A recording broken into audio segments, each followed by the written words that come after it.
আসসালামু আলাইকুম। আজকে আম এবং সাবুদানা দিয়ে খুবই মজার একটা শরবত রেসিপি শেয়ার করব। বাচ্চারা যদি স্কুল থেকে আসে তখন এই গরমে একটু দিয়ে দেখবেন, ওদের মনটা খুব ভালো লাগবে। আবার অতিথি আপ্যায়নে একটু অন্যরকম শরবত হবে, আপনারা ট্রাই করতে পারেন। খুবই সহজ, খুবই সিম্পল। এখন সবার বাসায় প্রচুর আম আছে, তো আপনারা একদিন হলেও এই রেসিপিটা ট্রাই করতে পারেন। তো এর জন্য প্রথমে প্যানের ভিতরে আমি একটু পানি দিয়ে, পানিটা যখন হালকা গরম হয়ে এসেছে তখন এখানে আমি সাবুদানা দিয়ে দিলাম হাফ কাপের মতো। আর সাবুদানা যখন ফুটে উঠবে তখন কিন্তু এটার কালারটা মানে সাদা ছিল, একটু পানসে পানসে কালার চলে আসবে। তখন এটাকে আমি চালনিতে চেলে পানি দিয়ে ধুয়ে নিব, ঠান্ডা পানি দিয়ে একদম ধুয়ে নিব, যে নর্মাল যেটা কলের পানি সেটা দিয়ে। এতে করে সাবুদানাটা একদম ঝরঝরে থাকবে। এখন একটা নিয়ে নিয়েছি মিক্সিং জার। মিক্সিং জারের ভিতরে একটা আম কুচি করে কেটে তারপরে এর ভিতরে দিয়ে দিলাম।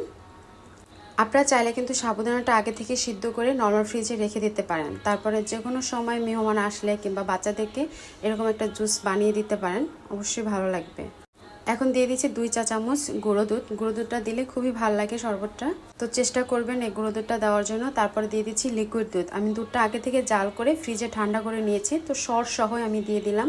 যেহেতু আমটা প্রচুর পরিমাণে মিষ্টি, তাই আমি এখানে 2 চা চামচ চিনি দিয়েছি, তবে আপনারা আপনাদের পছন্দ অনুযায়ী দিতে পারেন। আর এখানে দুধটা আমার 1 কাপ পরিমাণে আছে। তারপরে খুব ভালো করে ব্লেন্ডারে একটু ঘুরিয়ে নিব। এখন আমার ব্লেন্ডারে আম আর দুধের মিশ্রণটা কিন্তু হয়ে গেছে। এখন যে সাবুদানাটা আমি চালনিতে রেখে ধুয়ে নিয়েছিলাম, সেই সাবুদানাটা এখানে মিক্স করে দিব। রেসিপিটা যদি ভালো লাগে তাহলে রিকোয়েস্ট থাকলো আমার চ্যানেলটি সাবস্ক্রাইব করার। আম কখনো কেটে ফ্রিজে রাখবেন না, এতে করে আমের টেস্টও নষ্ট হয়, গন্ধটাও বাজে লাগে।